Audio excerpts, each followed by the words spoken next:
मंत्रिपरिषद के मेरे वरिष्ठ साथी श्रीमान वेंकैया नायडू जी, श्री बाबुल सुप्रियो जी, महाराष्ट्र के युवा मुख्यमंत्री श्रीमान देवेंद्र फडणवीस जी, हरियाणा के मुख्यमंत्री श्रीमान मनोहर लाल जी, जम्मू कश्मीर के उप मुख्यमंत्री श्रीमान निर्मल सिंह जी, कैबिनेट सचिव श्रीमान पीके सिन्हा, हुफा सचिव श्रीमती नंदिता जी, शहरी विकास मंत्रालय के सचिव श्रीमान मधुसूदन जी, राज्यों से आए हुए सभी मंत्री महोदय, नगर और महानगरों से आए हुए अध्यक्ष और मेयर श्री, अधिकारीगण, इस क्षेत्र से जुड़े हुए एक्सपर्ट्स, फाइनेंशियल इंस्टीट्यूशंस के सभी मुखिया, अनेक देशों के राजदूत महोदय और उपस्थित सभी महानुभाव, आज इस एक छत के नीचे शहरी भारत इकट्ठा हुआ है, अर्बन इंडिया।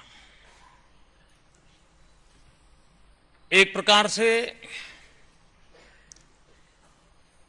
इस विज्ञान भवन में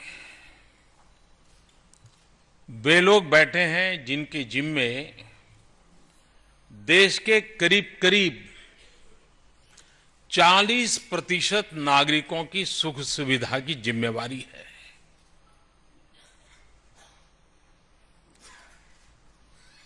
इस देश के 40% जनसंख्या, करीब करीब 40%, जो या तो शहरों में जीवन गुजारा करती हैं या शहरों पर आधारित अपना जीवन गुजारा करती है,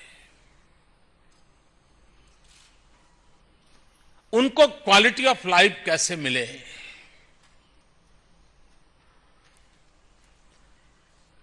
एक सामान्य मानवीय की जो प्राथमिक आवश्यकताएं हैं उसकी पूर्ति कैसे हो, और जब पूरे विश्व का ध्यान भारत की तरफ है तो हम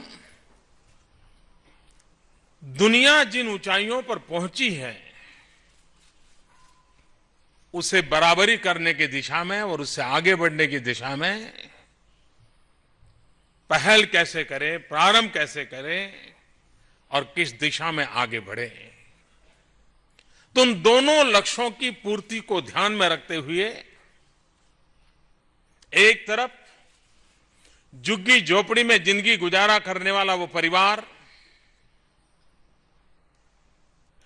एक तरफ रोजी रोटी की तलाश में शहर की ओर आया हुआ मजबूरन नागरिक, और दूसरी तरफ बदलता हुआ वैश्विक परिवेश, दो छोर की स्थिति में से हमें गुजरना है। हम इसलिए निराश होकर के नहीं बैठ सकते कि दुनिया तो बहुत आगे बढ़ चुकी, पता नहीं हम ये हो सकते हैं कि नहीं हो सकते, और हम उदास होकर के नहीं बैठ सकते कि ठीक है भाई, वो अपनी रोजी रोटी के लिए आए हैं, वो अपना कर लेंगे। जी नहीं, हमारे देश के गरीबों को हम उनके नसीब पर नहीं छोड़ सकते। हमारा दायित्व होता है, हमारी जिम्मेवारी होती है, और उस जिम्मेवारियों को निभाने के लिए अगर योजना पूर्वक अगर हम आगे बढ़ते हैं तो परिस्थितियां पलटी जा सकती हैं, स्थितियां सुधारी जा सकती हैं और लक्ष्य को प्राप्त किया जा सकता है। और उस बातों को ध्यान में रखते हुए इस शहरी जीवन में बदलाव लाने के लिए आप सबके साथ 2 दिन विस्तार से विचार विमर्श होने वाला है। यहां पर चुने हुए जनप्रतिनिधि भी हैं और यहां पर शहरी क्षेत्रों का दायित्व संभालने वाले, चाहे नगर पालिका हो या महानगर पालिका हो, उसके सरकारी अधिकारी भी हैं। हम सब मिलकर के आगे बढ़ने का संकल्प करने के लिए आज इकट्ठे हुए हैं। हिंदुस्तान के इतिहास में 25-26 जून कोई भूल नहीं सकता है। 40 साल पहले सत्ता सुख के खातिर देश को आपातकाल के बंधनों में बांध करके जेल खाना बना दिया गया था। देश में संपूर्ण क्रांति का सपना लेकर के चल रहे जयप्रकाश जी नारायण के नेतृत्व में लाखों देशभक्तों को, लोकतंत्र प्रेमियों को जेलों में बंद कर दिया गया था। अखबार पर ताले लग गए थे। रेडियो वही बोलता था जो सरकार बोलती थी। ऐसे दिन थे 40 साल पहले। आज 25 जून को और 26 जून को हम मिलकर के उन सपनों को संजोना चाहते हैं कि जहां पर हर नागरिक इस लोकतांत्रिक व्यवस्था के बीच फूले फले, प्रगति करे, उसको अवसर मिले, उसको सुविधा मिले, उस दिशा में हम काम करने के लिए संकल्पबद्ध हो रहे हैं। और आज मुझे खुशी है कि कल ही हमने कैबिनेट में लोकनायक जयप्रकाश नारायण जी के स्मृति में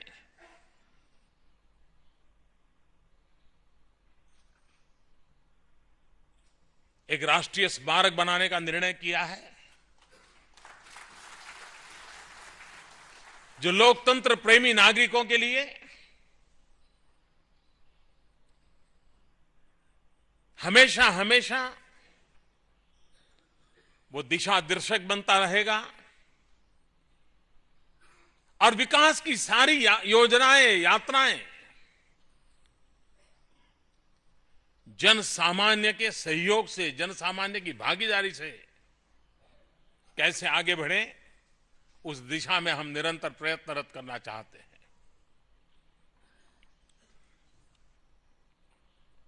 हमारे देश में करीब 500 शहर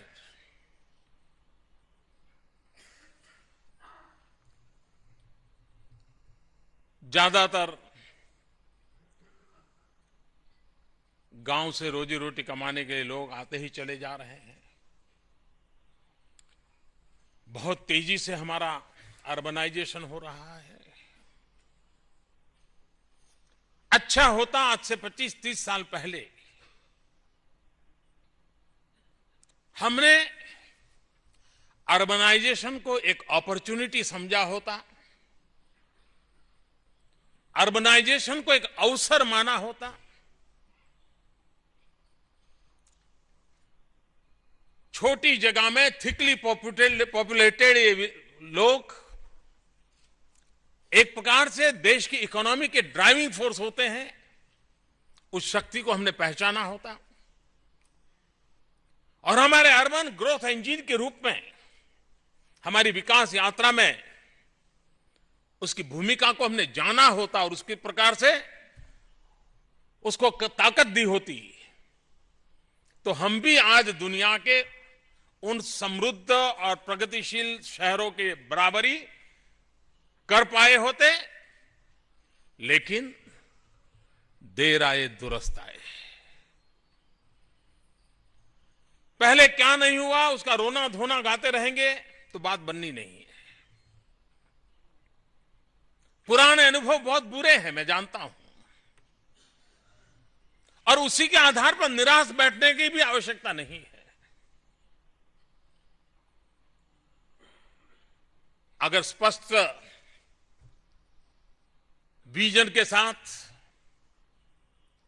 लक्ष्य को प्राप्त करने के इरादे के साथ और नागरिक को केंद्र में रखते हुए अगर हम योजनाएं करते हैं, मैं नहीं मानता हूं कि कोई रुकावट आ सकती है। यहां 2 दिन में हमारे सामने कई शहरों के बेस्ट प्रैक्टिसेस के प्रत्यक्ष किए हुए कामों को प्रस्तुत किया जाएगा। अगर हैदराबाद टैक्सेशन सिस्टम में अनप्रेसिडेंटेड ग्रोथ कर सकता है, किसी भी प्रकार के नए टैक्सेस के बजाय भी कलेक्शन में इतना इंप्रूवमेंट कर सकता है, तो और शहर भी कर सकते हैं।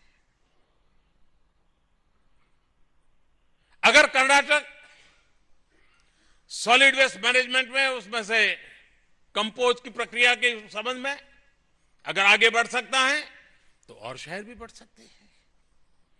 ऐसा नहीं है कि कोई ऐसी चीजों की यहां चर्चा होने वाली है कि जो कभी हमने सुना भी नहीं, सोचा भी नहीं। हम उन्हीं चीजों को करना चाहते हैं जो ये देश कर सकता है और किसी ने करके दिखाया है। अब उसको हमने सब मिलकर के आगे बढ़ाना है। आप देखिए, देश का रुतबा बदल सकता है। अब छत्तीसगढ़ जैसा प्रदेश माओवाद के कारण परेशानियों से जूझ रहा प्रदेश, जंगलों की रक्षा करना एक बहुत बड़ा दायित्व वाला प्रदेश, उसने ओपन डिफेक्शन के खिलाफ एक बड़ा आंदोलन खड़ा किया है। और उनकी कोशिश है कि हम छत्तीसगढ़ को ओपन डिफेक्शन से मुक्त कर देंगे। एक लक्ष्य लेकर के अगर नेतृत्व चल पड़ता है तो स्थितियां बदली जा सकती है। छुटपुट बहुत कुछ हो रहा है। इस योजना के तहत उन सारे अनुभवों के आधार पर, यानी कोई हवाई बातें नहीं, उन अनुभवों के आधार पर एक कदम और कैसे आगे बढ़ाया जाए, पहले से कुछ अच्छा कैसे किया जाए। एक जगह पे होता है वो सब जगह पे कैसे हो। कुछ लोग करते हैं, हम मिलकर के सब लोग क्यों न करें, उस भाव को पैदा करने का प्रयास है। भारत जिस तेजी से अर्बनाइज हो रहा है, एक प्रकार से यूरोप के किसी छोटा देश देखें तो हिंदुस्तान में हर वर्ष एक नया देश जन्म लेता है शहरों में। मतलब हमारे सामने कितनी बड़ी चुनौती है। उस चुनौती को पार करने के लिए हमने निश्चित योजनाओं के साथ आगे बढ़ना पड़ेगा। कुछ कानूनी बाधाएं होगी तो उसके रास्ते खोजने पड़ेंगे। आर्थिक व्यवस्थाओं की भी व्यवस्था होगी, उसके संबंध में स्थानीय इकाई, राज्य सरकार, केंद्र सरकार, सबने मिलकर के एक मॉडल खड़ा करना होगा ताकि हम पैसों के कारण अटके नहीं। आज PPP model, public private partnership का मॉडल करीब करीब स्वीकृत हो चुका है। उसको कैसे हम बल दें। हम ज्यादा से ज्यादा अर्बन इंफ्रास्ट्रक्चर के लिए फॉरेन डायरेक्ट इन्वेस्टमेंट को कैसे लाएं। हम आर्थिक संसाधनों को विश्व में जहां से भी प्राप्त कर सकते हैं कैसे प्राप्त करें, लेकिन निर्धारित समय में हम इन स्थितियों को कैसे बदले। किसी भी इंसान, गरीब से गरीब इंसान का एक सपना होता है, खुद का अपना घर हो। और एक बार अगर खुद का घर हो जाता है तो फिर वो सपने संजोने लग जाता है। जब मकान मिलता है तो सिर्फ छत नहीं मिलती, 4 दीवारें नहीं मिलती हैं। जब गरीब को घर मिलता है तो धीरे धीरे उसके इरादे भी बदलने लग जाते हैं। घर मिलते ही मन करता है यार एक आध दरी ले आए तो अच्छा होगा, फिर मन करता है यार 2 कुर्सी लाए तो अच्छा होगा, फिर करता है नहीं यार टीवी मिल जाए तो अच्छा होगा, फिर लगता है ये सब करना है तो थोड़ी ज्यादा मेहनत करे तो अच्छा होगा, फिर कर लगता है फालतू खर्चा करता था अब उसको थोड़ा पैसे बचाऊंगा, अगले महीने ये लाऊंगा। जीवन में बदलाव शुरू हो जाता है और वही सेल्फ मोटिवेशन इन कारणों से आता है। हमारी कोशिश ये है सिर्फ मकान देना, यानी एक परिवार को जो कि बेघर है वो घर वाला बने, इतना नहीं, उसको जीवन जीने की हैसियत देना, उसके मन में जीवन जीने का उमंग भरना, उसके जीवन में जीवन को साकार होने का आनंद देखने को मिले और आने वाली पीढ़ियों को देने का उसका सपना पूरा हो, ऐसा एक माहौल बनाने का इरादा है। शहरों में करीब करीब 2 करोड़ से ज्यादा परिवार, उनके लिए घर बनाने हैं। अब हमारा देश ऐसा है कि अगर नहीं बना तो जवाब मुझसे मांगा जाएगा। कोई उनसे जवाब नहीं मांगेगा कि ये 2 करोड़ बेघर रहे क्यों, कोई नहीं मांगेगा। है देश का स्वभाव है, क्या करेंगे, हमें उसी से गुजारा करना है। लेकिन कोई कुछ कह देगा, इस डर के कारण हम काम करना छोड़ दें तो देश का कभी भला नहीं होगा।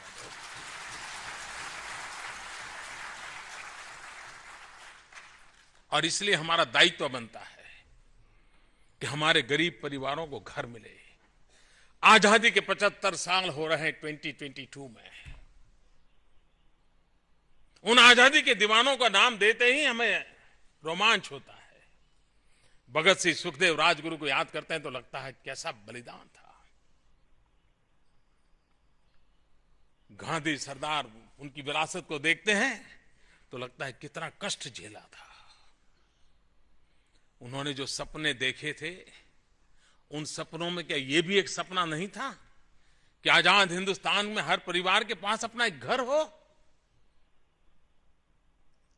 मैं मानता हूं आजादी के 75 साल जब हम मना रहे हैं तब हमारे भीतर एक आवाज उठनी चाहिए कि मेरे देश के अंदर कोई गरीब ऐसा ना हो कि जिसको फुटपाथ पर या झुग्गी झोपड़ी में जिंदगी गुजारने के लिए मजबूर रहना पड़े। यह हम बदलेंगे, यह हमारा दायित्व है। और एक बार इस मिजाज को लेकर के यहां से निकलेंगे तो रास्ते अपने आप मिल जाएंगे। आज शहरों का विकास कैसे हो रहा है? आप किसी भी शहर में जाकर के पूछिए, बहुत कम शहर ऐसे मिलेंगे कि जहां पर 5 साल के बाद शहर कैसा होगा उसका कोई खाका कागज पे मिलेगा।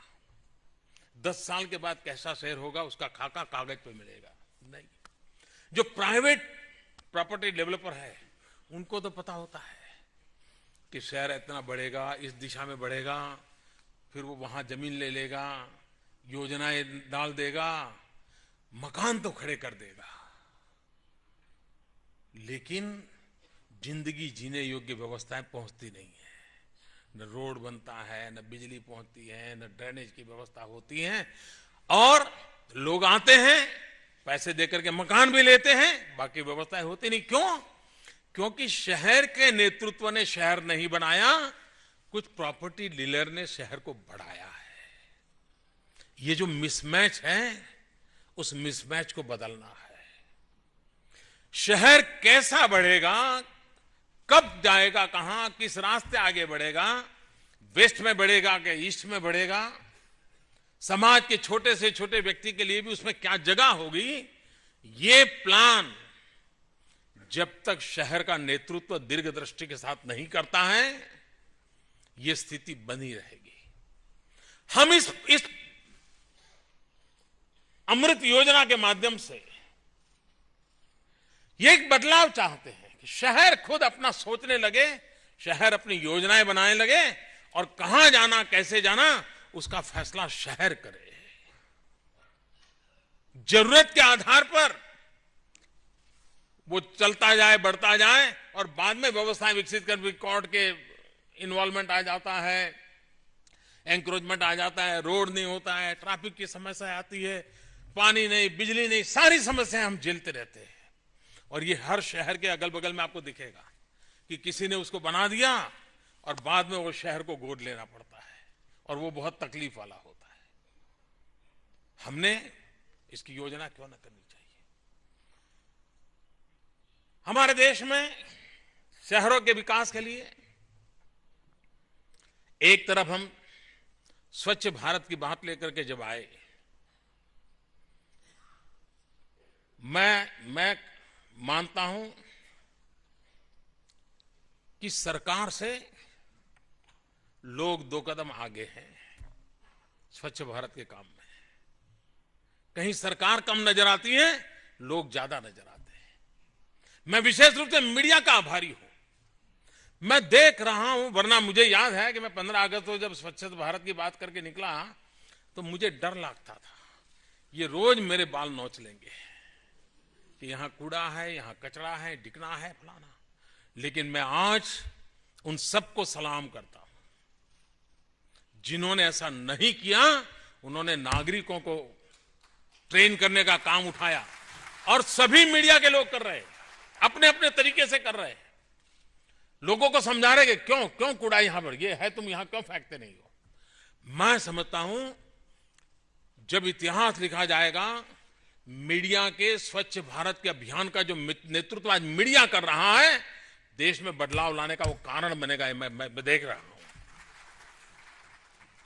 बदला जा सकता है ये। और आज हमारे यहां solid waste management, waste water treatment, हमारा विकास ऐसा नहीं हो सकता कि जो शहर और गांव के बीच में संघर्ष पैदा करे। हमारा विकास ऐसा होना चाहिए जो शहर और गांव एक दूसरे को पूरक होना चाहिए। अगर शहर को पानी चाहिए, गांव वालों को पानी मिले या ना मिले, हम तो ये पानी शहर को देना ही पड़ेगा। और पीने का पानी की बात ऐसी होती है कि जहां मानवता का विषय होता है तो कोई बोल भी नहीं पाता। क्या इसके उपाय नहीं है?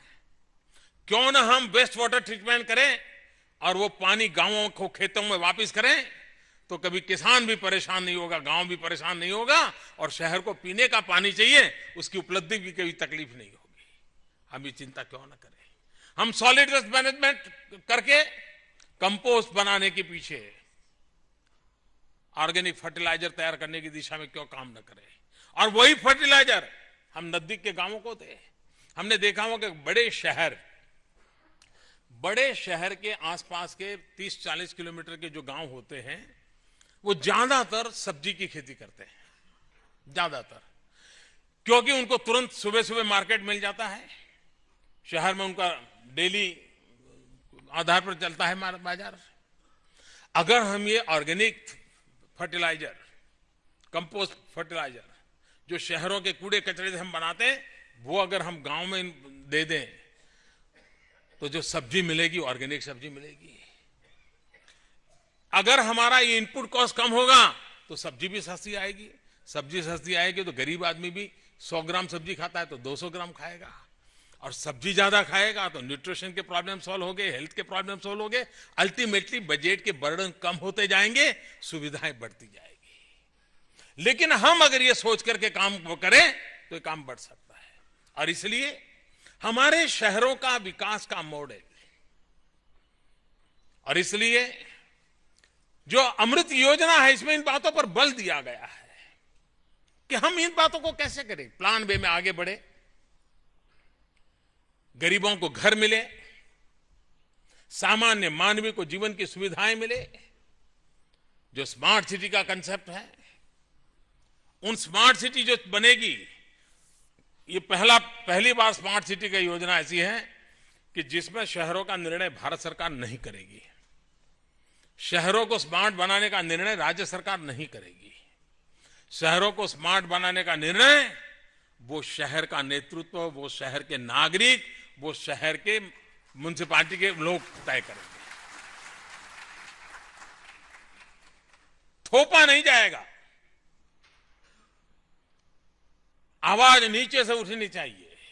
और इसलिए पहली बार हिंदुस्तान में चैलेंज रूट के आधार पर स्मार्ट सिटी बनाने का निर्णय किया है।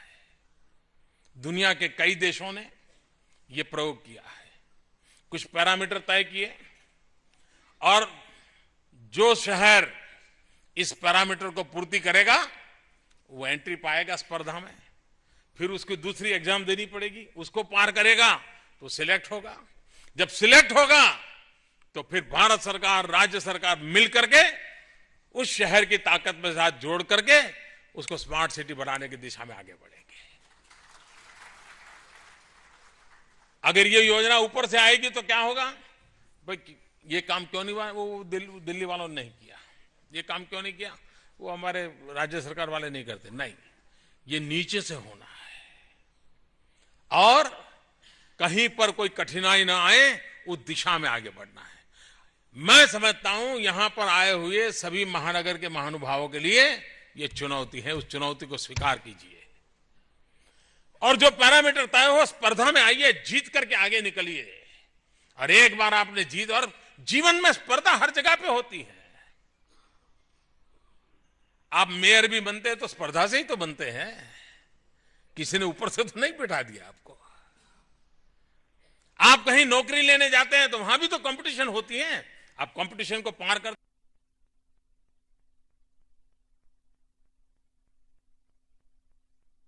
करके स्मार्ट सिटी बनाने का प्रयास है। कभी कभी कुछ लोग माथापच्ची इसमें खपा रहे हैं कि स्मार्ट सिटी चीज है क्या। बहुत ज्यादा दिमाग खपाने की जरूरत नहीं है। हम मान लीजिए किसी रेलवे स्टेशन पे गए और जो पूछताछ वाला व्यक्ति वहां बैठा है उसको 2 सवाल पूछे हमने और उसने हमको 4-5 सवालों के जवाब दे दिए, जो कि हम पहले उसको पूछने के लिए सोच के गए थे, लेकिन वो समझ गएगा इनको ये पूछना है, वो जवाब दे। तो हम कहे यार ये बड़ा स्मार्ट आदमी है।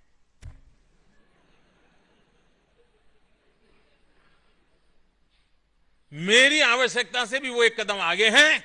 मेरे हिसाब से यही स्मार्ट सिटी है कि नागरिकों की जो आवश्यकता है उससे 2 कदम आगे चले।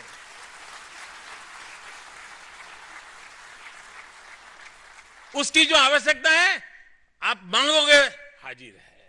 आप चाहोगे, हम सोच रहे हैं। आपका सुझाव है, हाँ हमारी योजना बन रही है, 2 कदम आगे।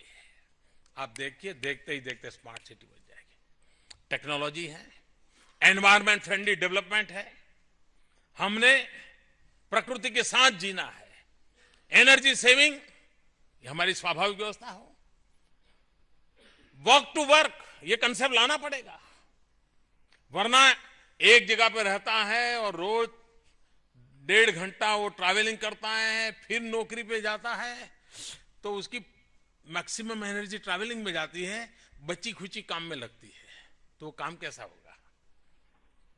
अगर उसकी एनर्जी सेविंग होती है, वर्क टू वर्क का कंसेप्ट डेवलप धीरे धीरे हमारे यहां होता है और एक कंपोजिट व्यवस्था विकसित होती है कि जहां सब कुछ अवेलेबल हो, साइकिल पर भी जाए तो अपना काम हो जाए। हमने इस प्रकार के मॉडल को डेवलप करना ही होगा और जब ये डेवलप करेंगे तो अपने आप शहर के भीतर भी कई छोटे छोटे शहर बन जाते हैं और वो एक प्रकार से पूर्ण शहर बन जाते हैं। हम उस विचार को लेकर के कैसे आगे बढ़े, तो स्मार्ट सिटी के इस कंसेप्ट को हमने आगे बढ़ाना। चाहे हाउसिंग फॉर ऑल की बात हो, चाहे हमारे 500 नगरों को प्राणवान बनाना है, अमृतमय बनाना है, चाहे दुनिया की बराबरी करने वाले हमारे स्मार्ट सिटी की दिशा में हमें कदम उठाना है, एक कंपोजिट योजना के साथ अर्बन इंडिया का हमारा विजन क्या है उसको लेकर के हम आए हैं। और ये योजना सरकार में बैठ करके कागज पे बनाई हुई ये योजनाएं नहीं है। शायद हिंदुस्तान में इतनी बड़ी मात्रा में कंसल्टेशन पहले कभी नहीं हुआ होगा। इतना कंसल्टेशन इस योजनाओं को चरितार्थ करने के लिए लगाया गया है। सभी प्रकार के स्टेक होल्डर्स को इसमें जोड़ा गया, उनसे पूछा गया, उनसे जानकारी ली गई है, उनकी समस्याओं को समझा गया है और उसको चरितार्थ करने का प्रयास किया है। फाइनेंशियल वर्ल्ड को भी, उनको भी विश्वास में लिया, बताइए भाई कैसे आप आगे आ सकते हो। जो रियल एस्टेट डेवलपर हैं उनको भी पूछा गया कि बताइए भाई कैसे आगे बढ़ सकते हैं। जो कानूनविद है कि जिसके कारण कानूनी समस्याएं ना आए, उनसे पूछा गया है। दुनिया में जो अच्छा हुआ है, जिन्होंने अच्छा किया है, उनको भी साथ जोड़ा गया है। इस क्षेत्र में जिन जिन की पहचान है दुनिया में, उन सब की सलाह ली गई है और एक सबसे विचार विमर्श करके एक ब्लैक एंड व्हाइट में चीजों को प्रस्तुत करने का प्रयास किया है। एक बार ये चीजें तैयार हुई हैं, अब आगे बढ़ने में देर नहीं लग सकती। ये सरकार कंज्यूमर की सुरक्षा, इस पर सजग है। पार्लियामेंट में एक बिल ऑलरेडी हमारा गया है, अभी संसद में चर्चा होगी इसकी। वरना हमारे देश में चाहे अनचाहे ये जो बिल्डर लॉबी है, उनकी छवि काफी गिरी हुई है और गरीब आदमी अपने जिंदगी की पूरी पैसा उसमें लगाता है, यानी उसके जीवन का वो एक ही घटना होती है और फिर वो जब लूट जाता है तो उसका तो सब लूट जाता है। एक छोटे छोटे गरीब कंज्यूमर को प्रोटेक्ट करने के लिए संसद में कानून लाया गया है, जो आने वाले सत्र में पारित होगा। तो हम विकास चाहते हैं, हर को जोड़ना भी चाहते हैं, लेकिन साथ साथ हम सामान्य नागरिक की आवश्यकताओं की पूर्ति को भी ध्यान देना चाहते हैं। मुझे विश्वास है कि आज 25 जून ये शहरी भारत विज्ञान भवन में एकत्र आकर के आधुनिक भारत के निर्माण के लिए वैज्ञानिक तौर तरीके से आगे बढ़ने का संकल्प लेकर के आगे बढ़ेगा। नगरपालिका, महानगरपालिका का जो नेतृत्व आया है, मैं उनसे एक गुजारिश करना चाहता हूं। यहां सब राजनीतिक दल के लोग होंगे, यहां सभी राजनीतिक पृष्ठभूमि के लोग होंगे, लेकिन एक बात निश्चित है, हम जब इतिहास पढ़ते हैं तो उन बातों को गौर करते हैं कि फलाना राजा था, 5 साल ही उसको कार्यकाल मिला था, लेकिन उसने अपने राजकाल में ये 2 चीजें अच्छी करके गया था। 200 साल के बाद भी लोग उसको याद करते हैं, 100 साल के बाद भी याद करते हैं। उनके कार्यकाल में ये काम हुआ था, उनके कार्यकाल में ये तालाब बना, शहर की पानी की समस्या निकल गई थी, उनके कार्यकाल में 150 साल पहले स्कूल बना था, उस स्कूल में से इतने बड़े बड़े लोग तैयार हुए। जिसको शासन का अवसर मिलता है, उनकी पहचान 50-100 साल के बाद भी कौन सा अच्छा काम करके गए, उससे तो नापी जाती है, तोली जाती है। मैं उन नगरपालिका के अध्यक्षों से कहना चाहता हूं, उन महानगरपालिका के अध्यक्षों को कहना चाहता हूं, कल्पना कीजिए आप 80 साल की उम्र के होंगे, आपका पोता उंगली पकड़ करके आपके साथ चलता होगा, तब आपके दिल में इच्छा क्या होगी? जरा कल्पना कीजिए। मैं दावे से कहता हूं आपके दिल में इच्छा ये होगी कि छोटा पोता जो ज्यादा कुछ समझता नहीं, उंगली पकड़ करके वहां ले जाएंगे और कहेंगे, देखिए ये भवन है ना, मैं जब अध्यक्ष था ना, मैंने बनाया था। ये जो गांव में तालाब है ना, मैं जब अध्यक्ष था ना, मैंने बनाया था। हर किसी की ख्वाहिश होनी चाहिए कि अपने कार्यकाल में अपने शहर को कोई अच्छा नजराना दे करके जाने की। आपके जीवन की सफलता उसमें है। आपकी जीवन की सफलता उस बात में नहीं है कि आपने कितने लोगों को पराजित किया, कितनी बार चुनाव जीत करके आए, कितनी बार आपने गठजोड़ करके सत्ता को हासिल किया। यह सफलता का मानदंड नहीं होता है। सफलता का मानदंड यह होता है कि जिस जनता जनार्दन के आपको अवसर दिया है, उनके लिए क्या करके गए, क्या करके गुजरते हैं। अगर ये मन में संकल्प लेकर के जाते हैं, ये इरादा लेकर के जाते हैं कि मुझे 5 साल का कार्यकाल मिला है, मुझे 3 साल का कार्यकाल मिला है, जनता जनार्दन ने मुझे अवसर दिया है, मैं मेरे नागरिकों के लिए ये करके जाऊंगा, और उसका जो संतोष मिलेगा ना, वो अद्भुत संतोष होगा, अद्भुत संतोष होगा। जीवन भर जीने के लिए वो आपके लिए एक बहुत बड़ा अवसर बना रहता है। अपने पोते के पोते भी अगर आपके आंखों के सामने हैं तो आपका मन करेगा कि अपना अपना उस अचीवमेंट उसको बता के जाएं। ये आपका सपना रहता है, आपके दिल में भी वो सपने जगें, आप भी कुछ करने के लिए कृत संकल्प हो, अथाक प्रयत्न करके अपने शहर के जीवन में बदलाव लाएं, वहां के सामान्य से सामान्य नागरिक के जीवन में बदलाव लाएं।